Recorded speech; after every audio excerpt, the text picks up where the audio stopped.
our estimations, is at least, that's the whole fast food industry. We're talking big companies, McDonald's, restaurant brands, the KFC, Pizza Hut and Starbucks, Burger King, Wendy's, 30-40% of their staff are workers on temporary visas, non-permanent visas. And they use and abuse those workers. We know the stories. In this case, they officially can't get away, of course, with paying less than the minimum wage, but they often get workers to work past the clock-out time on the closing shifts without being paid, or come in early without being paid, or miss your breaks.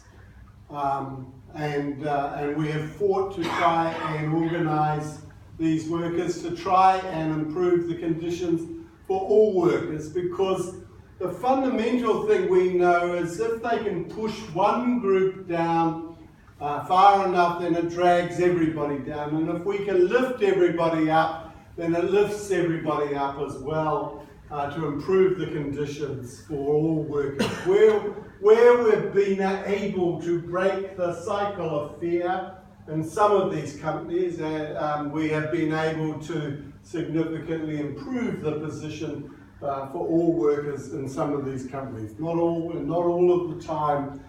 Just this week, I'm dealing with a case at Wendy's Aotearoa where, again, Indian workers are being victimised in a false disciplinary process because they joined the union, because they started standing up for themselves, and the company is trying to push back.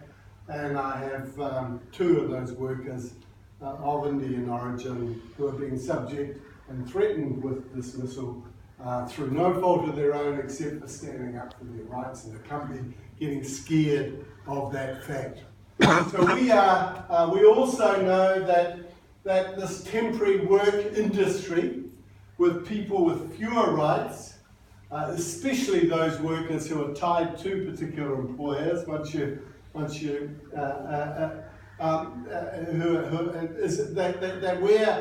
you finish your student time and you're going into a job and you're doing a job and it's not, which is just an ordinary working job, often not necessarily that skilled, but you're tied to the employer for that job, and that's a form of serfdom. This is not free labour. This is a form of slavery, a form of serfdom where you're connected to, and you can't change your employer without a terrible struggle. And employers then know you're in that vulnerable position, and again they take advantage of you. But we know that this industry that they are wanting to build in this country, which they call an export industry around selling education, is a privilege that New Zealand has as a English-speaking country, that very few that only the English-speaking countries are able to run this what they call an export education industry. Germany offers free education for foreign students. France offers, most of the European countries is actually free because they're trying to encourage people to do that. But because because New Zealand is one of those English language speaking countries, we are able to sell our education to it's a privilege we have. It's a privilege we have to sell that education, but because people want that education, but we've also, with that privilege comes an enormous responsibility to make sure that what we're doing is an honourable thing, not a dishonourable thing. Sure. To make sure that the industry is an honourable industry, not a dishonourable one. And too often, it is not the case that is what is being done. The side of it that I think is particularly bad is where the industry is not offering the cost and the education and the quality that it should be. That's one thing. But also where people are being told that they can gain access to permanent residence when it's actually just a lottery.